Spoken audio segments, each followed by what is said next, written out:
Doktor Shbukena? Si jeni mirë se ja kaluar.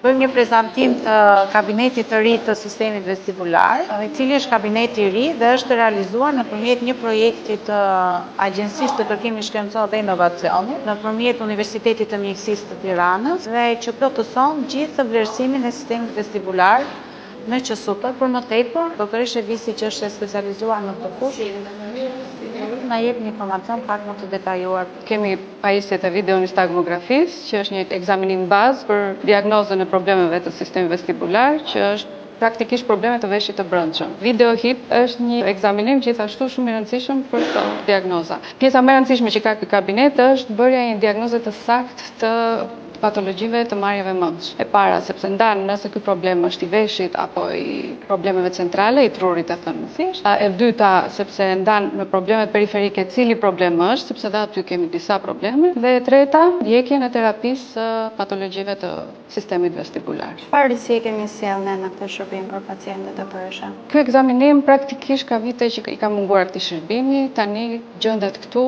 ne mund të shërbejmë pacientëve me këtë diagnozë. Dhe kjo është drejtësia. Ky është një lajm shumë i mirë për gjithë pacientët. A mund na thoni diçka rreth pacientëve, sa mendon që mund të vinë në ditë ose sa pacient trajton aktualisht dhe mund të përfitojnë nga ky sistem? Të një theka e vizitave në ORL janë probleme të marrjes mendshme. Sigurisht jo të gjitha do të kalojnë nëpërmjet këtij vlerësimi, sepse janë diagnoza më të thjeshta. Në shumë nga këto raste diagnozat janë komplikuara. Për të përcaktuar se cila është pjesa e veshit që është problematike, ose mund të ndodhi që marrja e mendshme nuk është në origjinë nga ORL-ja. Ka sëmundje të tjera të cilat gjithashtu shoqërohen me marrje mendshme. Te kalimi në këtë set ekzaminime, sepse nuk është një ekzaminim i vetëm, janë 3-4 ekzaminime që kryhen në të njëjtin sistem. Vë pikën mbi, pra përcakton cila është ajo pjesë e cila ka problemin. Dhe pastaj përdeq edhe në trajtimin dhe rehabilitimin më mbrapa.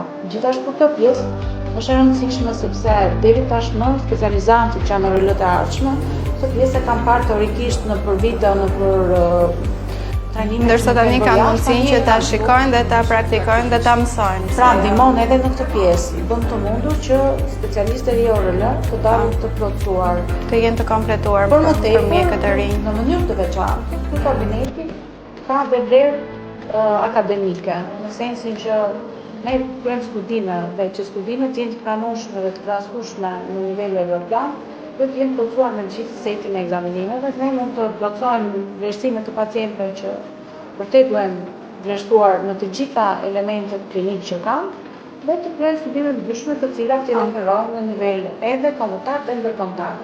Unë përgëzoj shërbimin dhe stafin dhe ju uroj punë të mbarë. Faleminderit. Faleminderit shumë.